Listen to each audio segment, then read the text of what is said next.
ሙስሊሞች ከሆናችሁ ይህን ቪዲዮ እንዳታሳልፉ። ረሱሉላህ ሰለላሁ ዐለይሂ ወሰለም ከ1400 ዓመታት በፊት ቲክቶክ እንደምትጠቀሙ አውቀው የነገሩንን ሐዲስ ይሆናል መነግራችሁ። ምናልባት እናንተ ፎሎ በምታደርጉት ሰው ሰበብ ቀብር ውስጥ ገብታችሁ ቅጣት ሊጨመርባችሁ ይችላል። እንዴት እንደሆነ አስረዳችኋለሁ። ይህን ቪዲዮ ግን በደንብ ኮፒ ሊንክ፣ ሼር፣ ሪትዊት፣ ሪፖስት እያደረጋችሁ ሁሉም ማጋ በማድረስ ካጁ ተካፈሉ። እኛ አሁን ላይ ቲክቶክ ሶሻል ሚዲያ የምንጠቀም ሰዎች ዝንጉ ሆነናል። ኢስላም ላይ ጥላቻ ያለባቸው መጥፎ ነገር የሚሰሩ እንደዚሁም ዘፈን የሚለቁብን እርቃናቸውን የሚመጡብንን ሴቶች ላይክ፣ ሼር፣ ኮፒ ሊንክ፣ ዲዩት እያደረግን እያበረታታናቸው። በዚህ ነገር ደግሞ አላህ ሱብሓነሁ ወተዓላ ይጠይቃቸዋል፣ ወንጀልም ይጻፍባቸዋል። ከሞታችሁ በኋላም ያ ነገር ይቀጥላል፣ ቀብር ውስጥ ገብታችሁ እንኳን። እናም ነገ አላህ ፊት ስትቆሙ በእጃችሁ ትጠየቃላችሁ። እናንተ ባትመሰክሩ እንኳን ያጣታችሁን ላይክ፣ ሼር ያደረጋችሁበት ይጠይቃችኋል።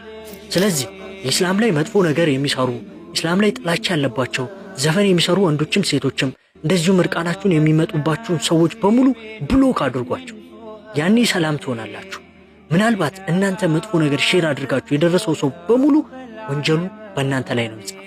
እንደዛውም መልካም ቪዲዮ ሲሆን ደግሞ አጅሩን እንደዛው ታገኛላችሁ። ስለዚህ ይህ ቪዲዮ ደርሶት ከእንደዚህ አይነት ተግባሩ የሆነ ሰው ቢቆጠብ ከሞታችሁ በኋላ እንኳን አጅር ታገኙበታላችሁ። ሼር አድርጉ። አላህ ሱብሓነሁ ወተዓላ ቀጥተኛውን መንገድ ከሚጓዙና እንዲሁም ወንጀላቸው ከተማረ ባሮች ያደርጋል። አሚን አትሉ?